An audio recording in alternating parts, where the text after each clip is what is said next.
Well, good day, viewers, and welcome to today's Sports Wrap Show. I am your host, Brian Munango, unpacking and updating you with the latest sports news. Well, there is so much to talk about, as we all know that the Brave Warriors landed yesterday in the land of the Brave, but we'll talk about them a little bit more as we get into our special segment, Let's Talk Joel.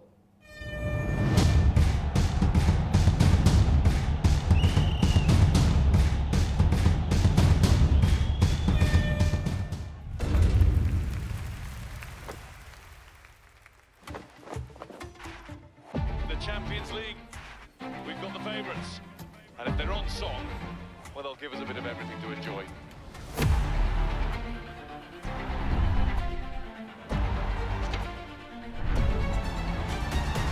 Well, here we go, a burst of taste, and the pressure's on here. It's a red card. Vinicius Junior! Oh my goodness! There was space foul! Lewandowski! Oh, magnificent! That is a stunner! Haaland! What a finish! Coming onto it now to shoot! Champions of Europe, finally! The 2023-24 UEFA Champions League. Be moved with every game live on SuperSport. Upgrade to Compact Plus. Oh, that's wonderful! And that is what champions do! It feels good to football with GoTV. Works the space well and scores! Nobody but GoTV gives you all the games of La Liga and the DStv Premiership. This is extraordinary! Oh, The Premier League and UEFA games that matter and the world's favorite cup competitions. Get your Go Coder with 1 month of Super for only $799 to enjoy the football Vuma. GoTV. Love it.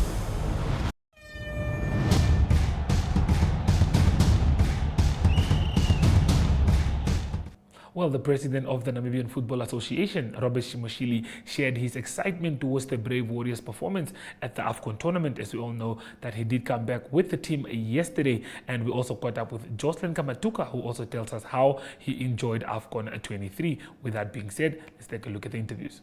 Yes, we have Robert Shimooshili, president of the NFA. You're here to welcome the Brave Warriors back. So just tell us, how are you feeling about welcoming them, and also, of course, their performances at AFCON?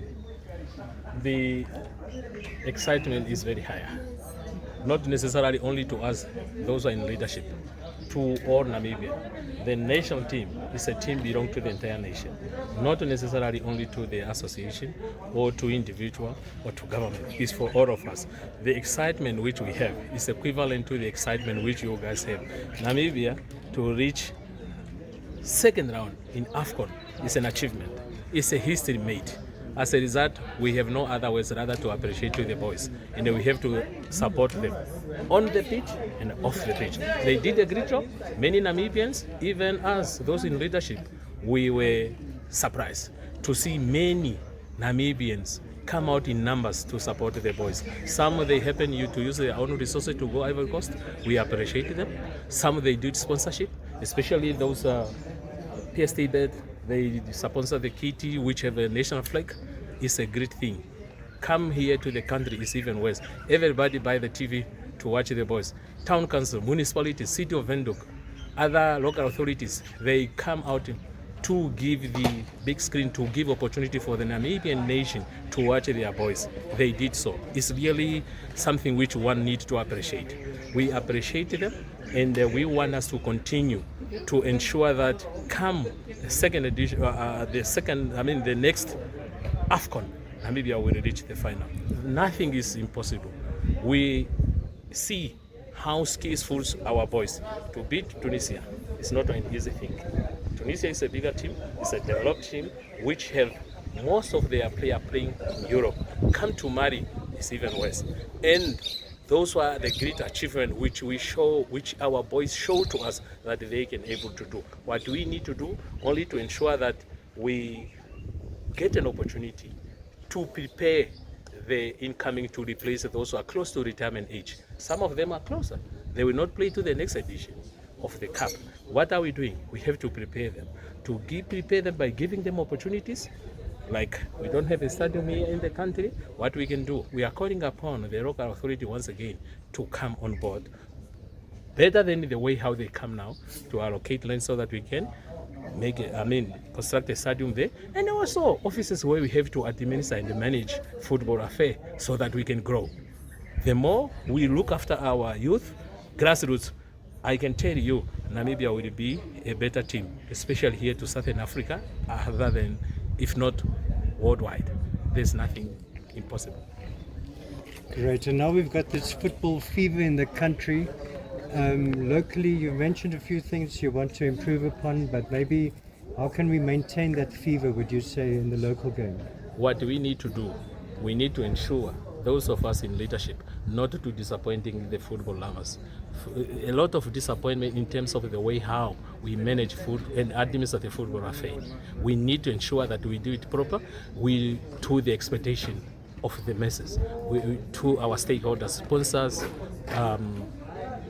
our government, which is a key stakeholders in this matter, and also general public, to have a trust and faith in the leadership so that they can be our supporter number one in terms of what we are doing, and also to our boys and girls, those who are showing their case. We have to do that, especially to make sure that we have a platform where we can give to our young boys and girls to show their case. By doing so, football development is a key, because we are looking after the future, not the current. The current one is a past. We are looking to tomorrow. Tomorrow, we can prepare. However, how to prepare? Only if we can do it together, including you, the media. You have to come on board. Your idea, your views, your suggestion, your opinion is more than welcome so that we can take football forward and the sport in general.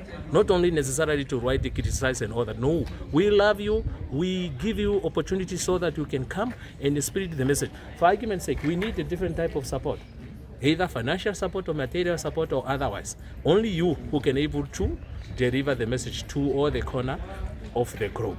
How you can do it. We're joined by Jocelyn Kamatuka. You guys just landed now. Jocelyn, before we talk about the football, just tell us, how was the flight? The flight was very long, but it was long. It was long. I'm just happy to be home. Okay, well, you guys had a beautiful experience at the AFCON 23 games. I mean, you guys made history, got through to the round of 16s, won the first game at AFCON. Just tell me personally, for you, how was the experience?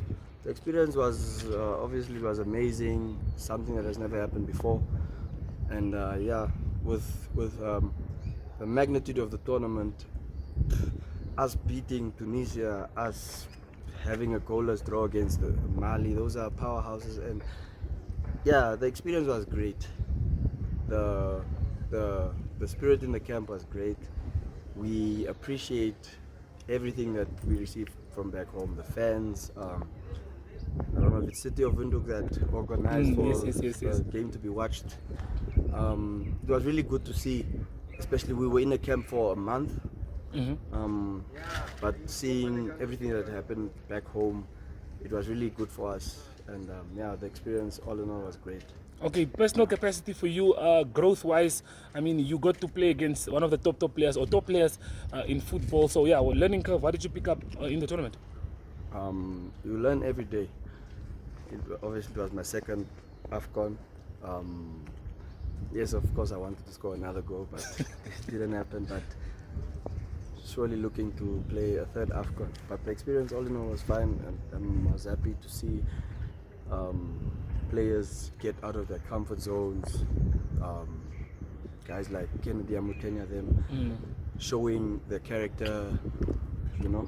So yeah, the experience was good. It was good. Okay, if we talk about a favorite moment from the tournament, what would you say was your favorite moment out of the entire tournament? Out of the entire tournament? Yes. Beating Tunisia. Beating Tunisia. Yeah. And going out of the group stage. Okay, thank you very much for that. Thank you so much.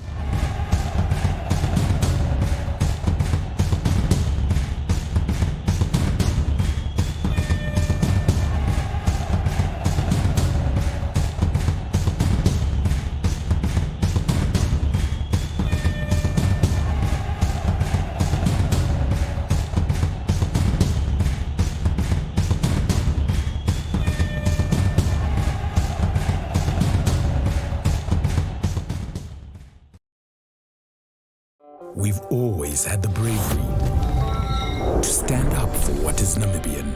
From protecting our homes to fighting injustices, we still celebrate what it means to us and raise a glass to those who show their bravery. No matter how they take on the world, with all this potential in the land of the brave, what will you do to make this Namibia your Namibia?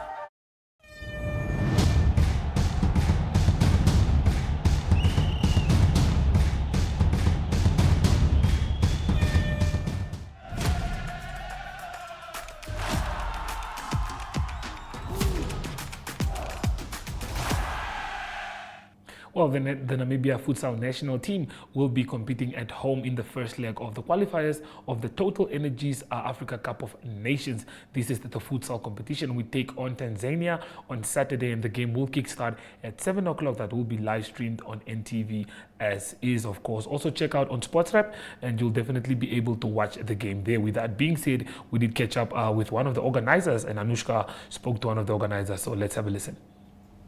It is a sport code that literally exploded in Namibia. Yes, we have our rugby lovers and we have our football lovers, but now we also have a brand new sport code, which is futsal.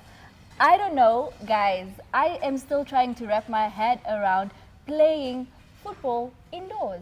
But to explain this better for me, I'm speaking to the founder, the creator, the mastermind behind it, Mr. Andre Taitero from Futsal Namibia. I said it right now? Yes, you said it right. It is something to celebrate, guys. Yeah.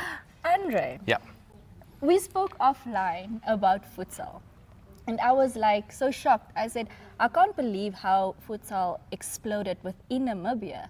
And you know, you talking from experience, what was the mastermind, like the brain behind it to start that sport code in Namibia? So the idea started in 2020. I've been playing football on and off, indoor soccer on and off, here and there, tournaments. I've seen 7-a-side, I've seen 5-a-side, but nothing really that follows strict FIFA rules. So overnight I registered Futsal Namibia, and we started off with about 80 players in 2020, and last year we had 1,080 players in our league. Some players from the coast, mostly from Windhoek, but yeah, it's really exciting times to see how it's just growing. And now obviously with the affiliation, it's really a big thing, yeah. And now you say 2020, and now we're in 2024, and Namibia is literally playing a qualifying match on Saturday against Tanzania. That's correct. So on Saturday at 7 p.m. we have our first ever international futsal match for the CAF qualifiers for the AFCON Futsal Cup, which will take place in Morocco in April. So hopefully we'll make it.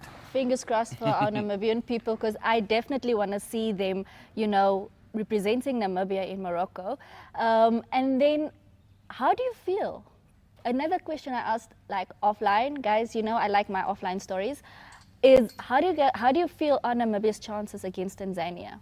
The boys have been training really well. They're gelling really well. We started with a camp of about 25 players. We are down now to the last 14, which are the final squad for the national team. They've been in camp intensively for the past month.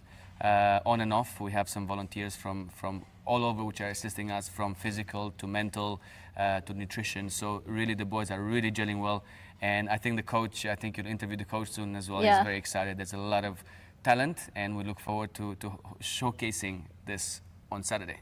Exactly, and you guys know where you can watch it. We Network Television has it all for you guys. Another question that I have for you is, we saw now Namibia actually, for the first time in history, qualify for the round of 16 in AFCON.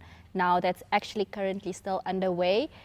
What would it mean for Namibia on the first try to also qualify for futsal, AFCON futsal? I think there's a really positive wind happening Yes. right now in Namibian football. Yes. And it's really exciting how the whole nation has been supporting the Brave Warriors.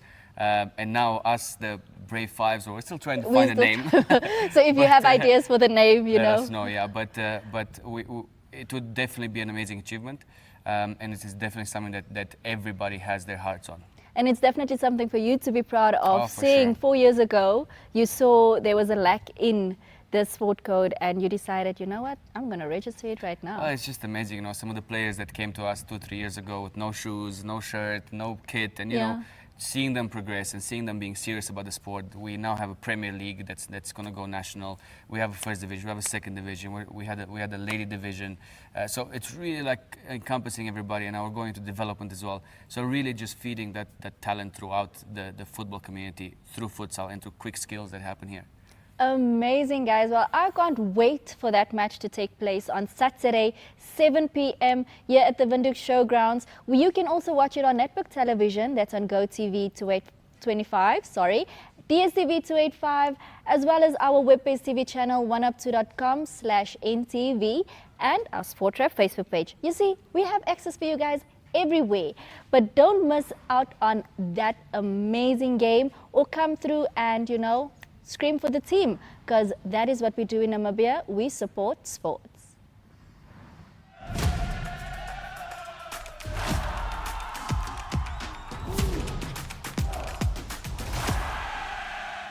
Well, Francois Properties has come forward with the initiative to benefit the registered caddies of the Windhoek Golf Club. Well, Mikau Basson of Francois Properties, a former national tennis player and keen golfer, has donated 10,000 to ensure that caddies will be assured of a daily lunch at the golf club's restaurant. In this challenging economic times, we are aware that golf caddies usually take taxis to and from the Windhoek Golf Club, and that some days they may not have significant earnings if there doesn't happen to be golf bags to carry for the day. And so we just had to make sure that they do have something to munch on from us. Well, we do have a video clip from that event, so let's have a look at that. Good morning. Today's the 6th of January 2024, and I'm here with some of the great caddies of Rossmond Golf Club.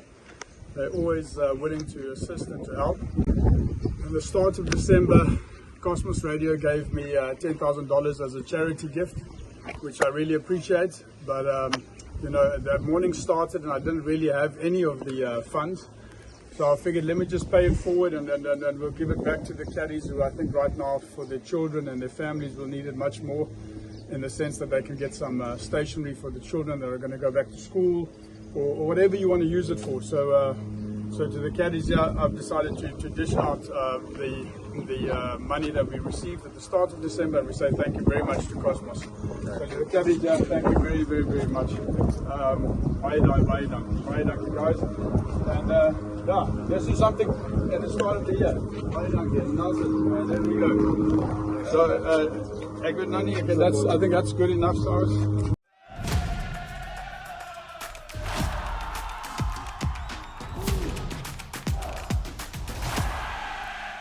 Well, Zoom In is up next right after this, so please do stay tuned.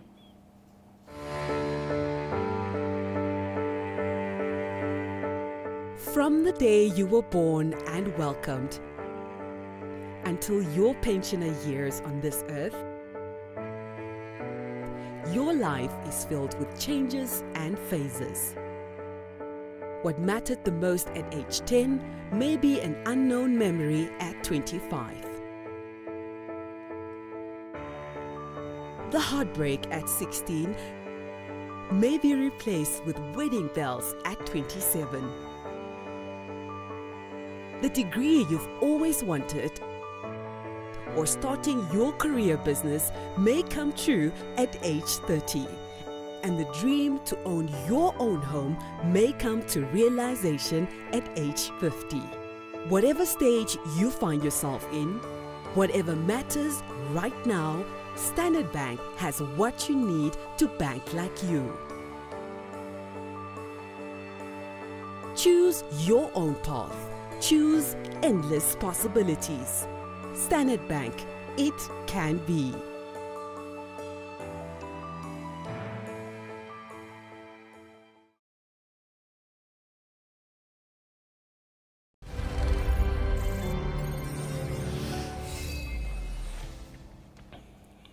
Well, as we all do know that the Nedbank Cycle Challenge is scheduled to take place on the 11th of February. I myself will be taking part in this iconic event, and I will be doing the 30 kilometers. Yes, you guys have heard correctly. I will be doing the 30 kilometers. But enough talk about me. Let's hear from the Cycling Federation President Axel Tyson as he looks forward to the event.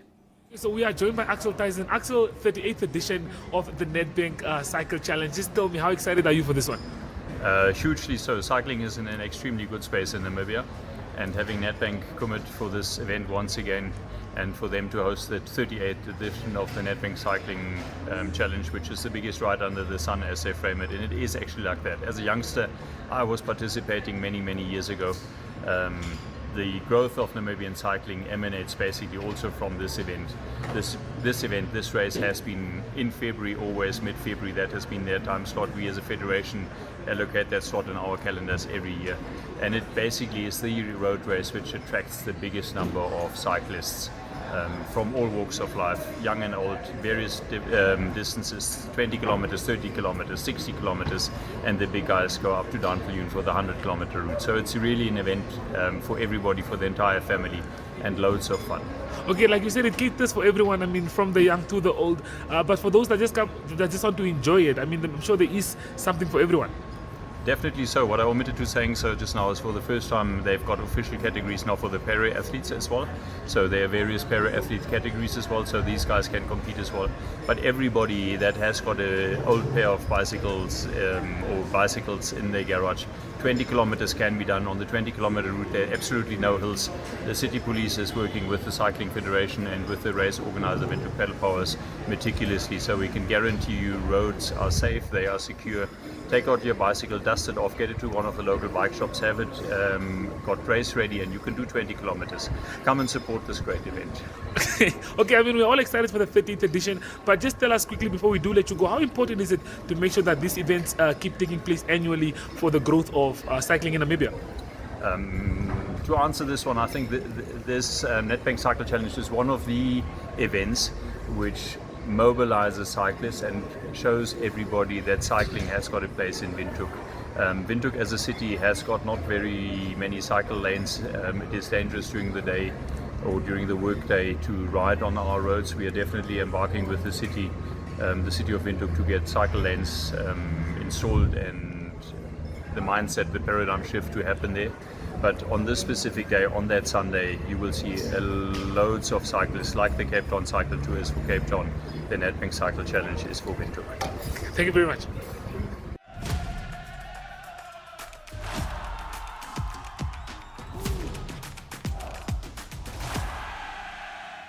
Well, that's it from me here, but Are Hougat is on standby with international news.